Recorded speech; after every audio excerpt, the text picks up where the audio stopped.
Gwen versus Yi. This is a harder matchup for Gwen, I'd say.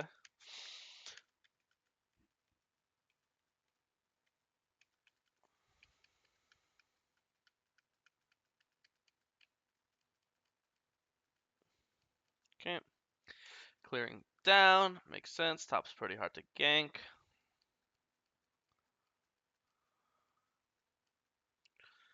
Full clear. As we're going to crab, we notice that bot's fighting, so we kite it right into the left. Looks good. Pop ghost very early. That's very good. We assume smaller just dies, so we hit Karma. I think your Q's a bit too early. I think you just keep autoing this guy. And then you'll just react to what he does. And this guy's too fast. Nah. I don't think it would have made any difference in this gank though. Let me look at it one more time.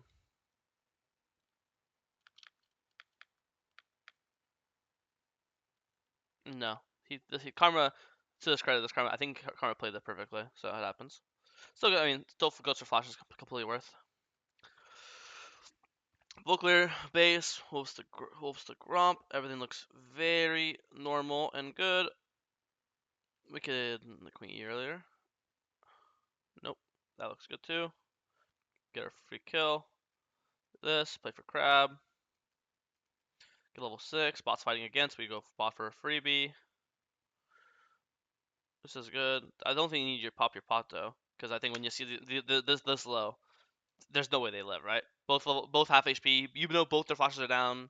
They're not even half. They're like quarter HP. You have ult. You know, like there's no chance these guys live. I think save your pot. Your pot's really a fucking OP. Look how much it gives you, over 30 AP.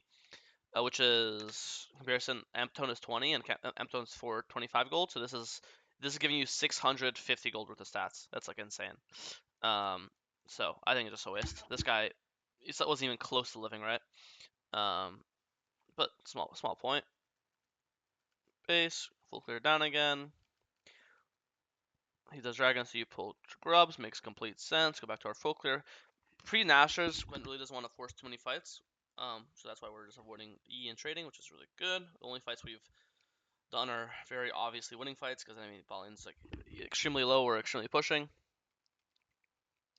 Yeah, got a little juke there. This guy should still die though, doesn't matter.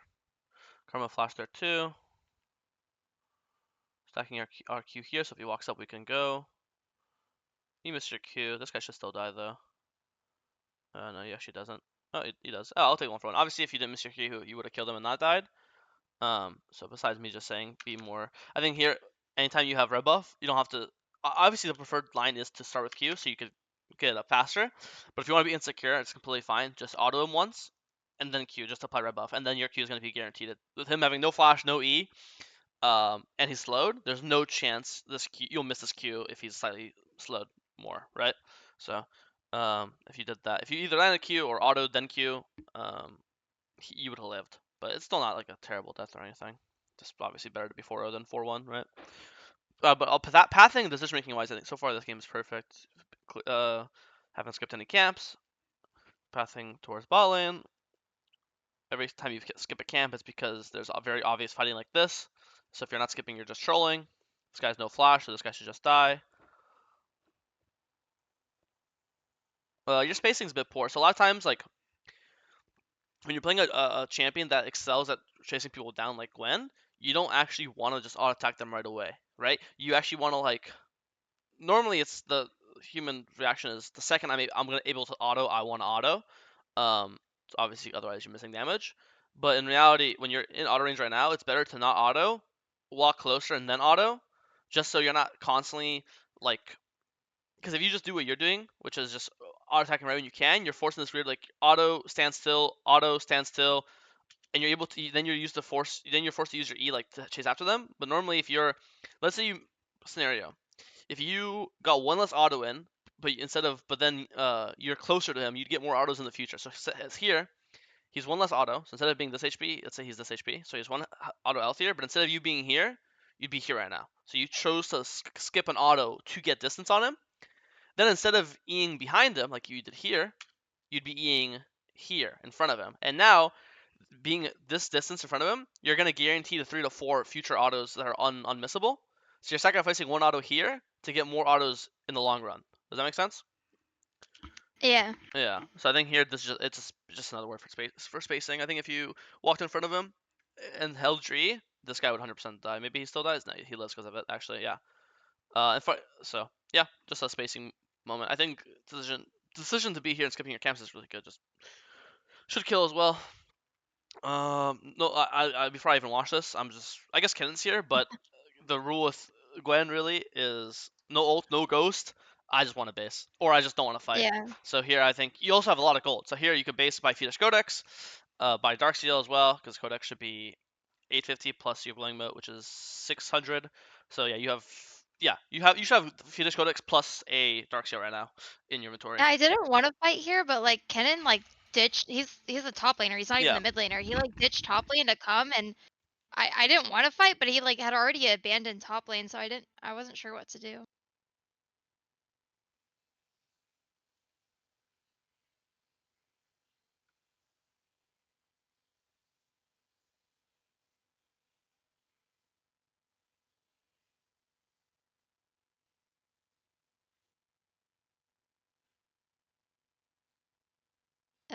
Hello.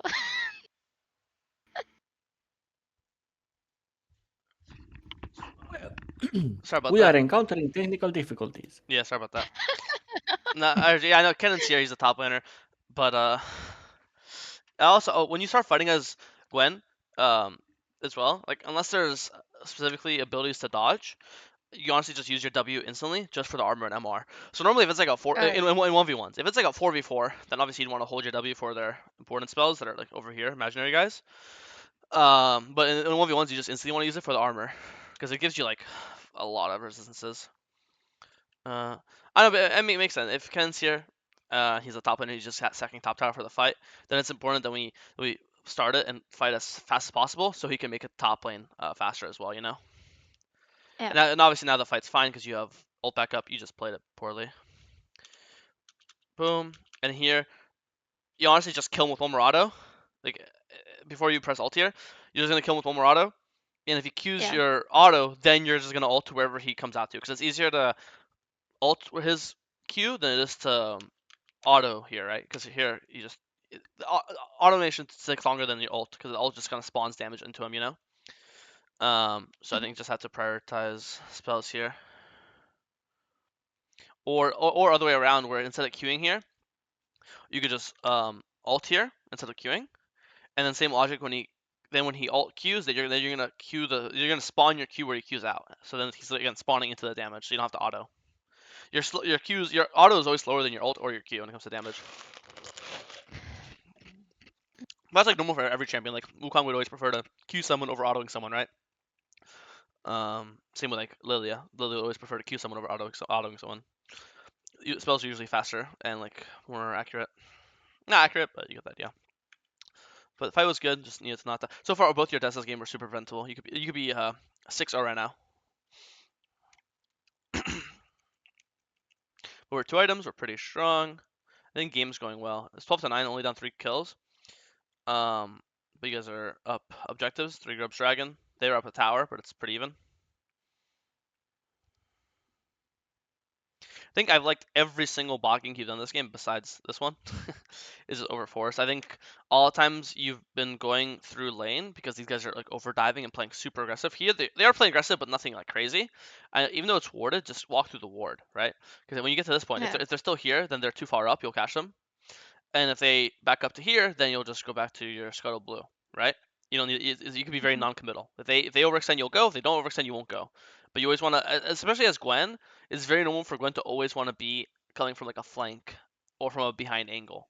Gwen's a flanker in team fights, or I guess in any fight, skirmishes, whatever. So I think not using your ult here, and we've already seen how weak or um, bad Gwen is at ult. He's very ult dependent. So you don't have ult now. It's basically saying now, it's like even though I'm 2 items and I want to be fighting because I'm 2 items, now I can't fight because I have no ult, right? Yeah. Okay. Your teammates love fucking sending 5 people. Nice. We lose top and mid tower for this, but we get some kills. Base for large. Oh, I would just go large rod here instead. Uh, You do like large rod Amptone, large rod Dark Seal, large rod, and then if you're gonna go like defensive boots, you can go like large rod Null or large rod Tab armor. I think large rod's always worth more than Sorks in like damage wise. There's nothing this champ wants more than just flat AP. That's why Deathcap third is the most often built. But you're going Amptones, it says you're gonna go Zanya's, which is just not what like Zanya's isn't bad on the champion, but if I was I gonna was going the other one. what I don't know, the one with Shadow. yeah. Oh, then I would even better. Then I would just have you have a perfect. I would just buy large rod plus a Ampton then, even better. I see.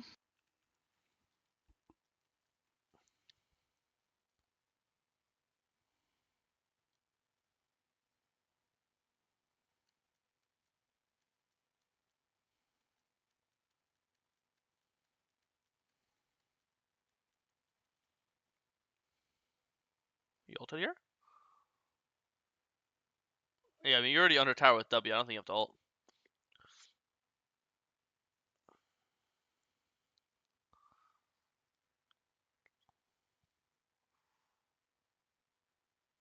Yeah, I mean pretty self-explanatory. I think your ult's the worst part about this because I think if they get Otacon, it's fine. Your teammates are all on their way, and they have no tower.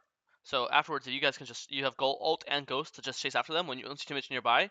Again, you're a really good chase down champion because you're with ult and E. I mean, sorry, with ghost and E, they can't ever turn on you because if they try to go on you, you'll just E and ghost away, and then they can't kill you.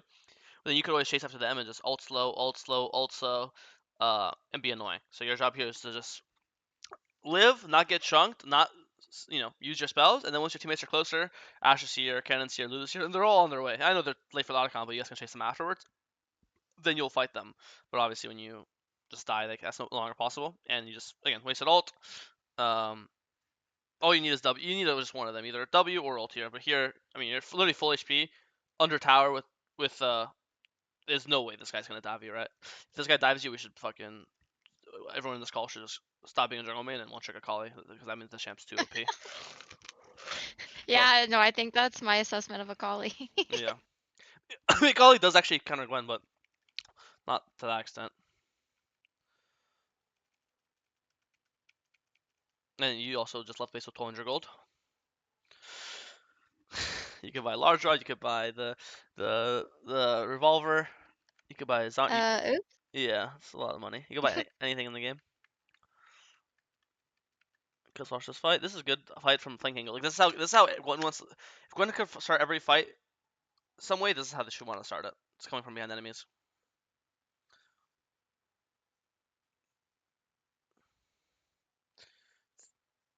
Your spells are really late though. Like I would just like either start this like immediately max range ult like ult right, boom, right now on this guy. Or if you want to save your ult, then just immediately E because your E's are obviously um more damage. Your E gives you attack speed, so you get your Q faster. And if he flashes away, then you can just ult after him. But like not starting with ult or E is so strange. Without E, your autos actually don't do any damage. Look at this, Okay, that makes sense. 120 damage, right? It's like that's actually nothing. And now once you E, now it's just attack speed's up. It goes from 140 to like look at your attack speed to 195. You get 45 attack speed. That's an insane amount. Actually, no, that's right. That's 55 attack speed. Um, so it's you just have to start fights with either E or your ult or both preferably. Um, oh yeah. Wait, what? Since when is Ghost a 4-minute cooldown, bro? Anyways, the game looks. I know the game looks bad from towers, but the game's actually items and XP wise, the game's actually not that bad. And like for you, especially being 7 kills, you should be. The game is completely still winnable for sure. Gwen's one of those champs when she gets 3 4 items, any game's winnable.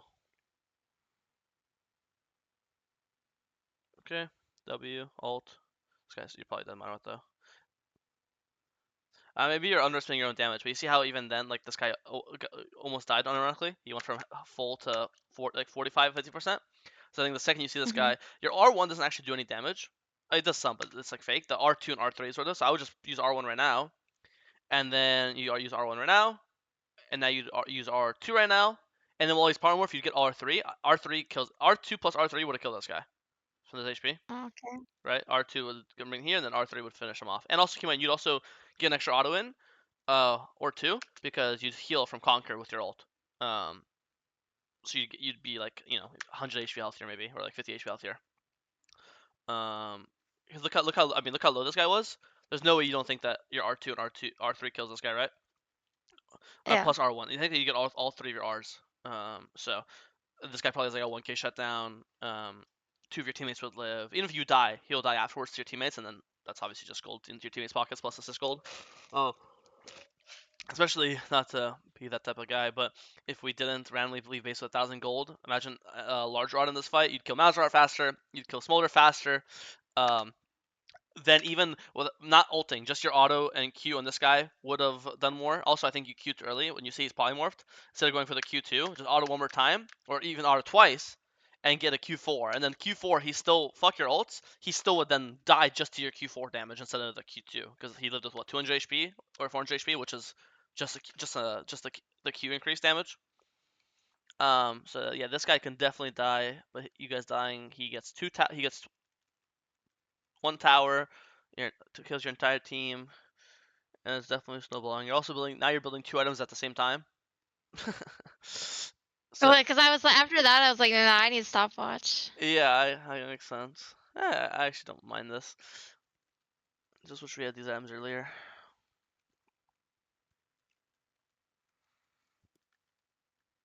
And the game, I mean, the game at this point is obviously just Yeah. too many towers. I don't know. I think the game was winnable.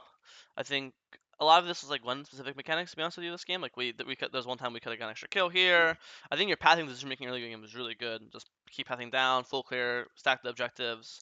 I just think that this guy should have died this one time.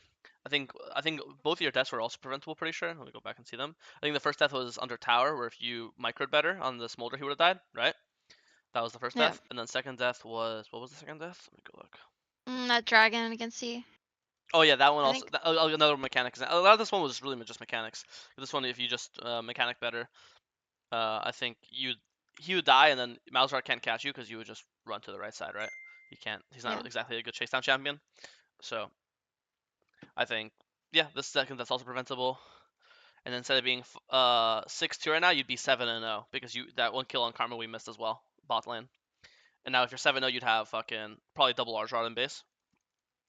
And now you're just like so fucking strong. You're gonna double R drop for this dragon fight, and I think you'll just be able to manhandle this fight and win it with pure strength.